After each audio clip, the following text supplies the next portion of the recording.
президенти кишвар Эмомалӣ Раҳмон фармони даъватии шаҳрвандони соли таваллудашон 1994-2003 ва онҳое ки ҳуқуқи ба таъхир андохтани муҳлати даъват ё озод будан аз хидмати ҳарбиро надоранд ба имзо расонид. Дар ин бора хадамоти матбуотии президенти кишвар хабар медиҳад. Гуфта мешавад ки моҳҳои октябр ноябри соли 2021 шаҳрвандони ҷинси марди то рӯзи даъват ба синни 18 расида, инчунин мардони синну соли калонтар ки ҳуқуқи ба таъхир андохтани муҳлати даъват ё озод будан аз хизмати ҳарбиро надоранд, барои адо намудани хизмати ҳарбӣ даъват мешаванд.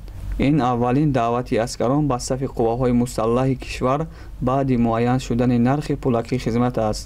рӯзи 20 январ палатаи поёнии парлумони Тоҷикистон таҳрири нави қонун дар бораи ӯҳдадории ҳарбӣ ва хидмати ҳарбӣ мувофиқат кард. тибқи тағйиру иловаҳо минбаъд шаҳрвандони синну соли даъватӣ метавонанд бо супоридани маблағи муайян ва адо кардани хидмати якмоҳаи ҳарбӣ ба сафи эҳтиётии қувваҳои мусаллаҳ шомил гарданд. ҳамчунин ба хатмкардагони макотиби олӣ низ акнун лозим меояд ки дар артиш 1 сол хизмат кунанд.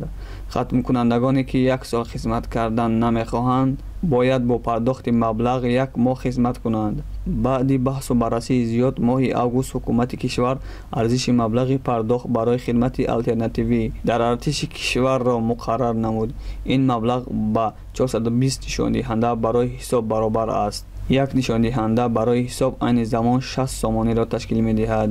акнун хоҳишмандон метавонанд муҳлати 2 соли маъмулӣ дар артиш хидмат накарда ба ивази он дар муддати 1 моҳ дар ҷамъомади ҳарбӣ иштирок кунанд. барои ин ба давлат 25200 сомонӣ маблағ пардохт кардан лозим аст. дар Тоҷикистон дар ду навбат баҳор ва тирамоҳ ҷавонони аз 18 то 27 соларо барои хидмат дар артиш ҷалб мекунанд. ин аст ки ҳамасола даҳо ҳолати бозур ё аблава бурдани ҷавонон ба артиш расонаӣ мешавад.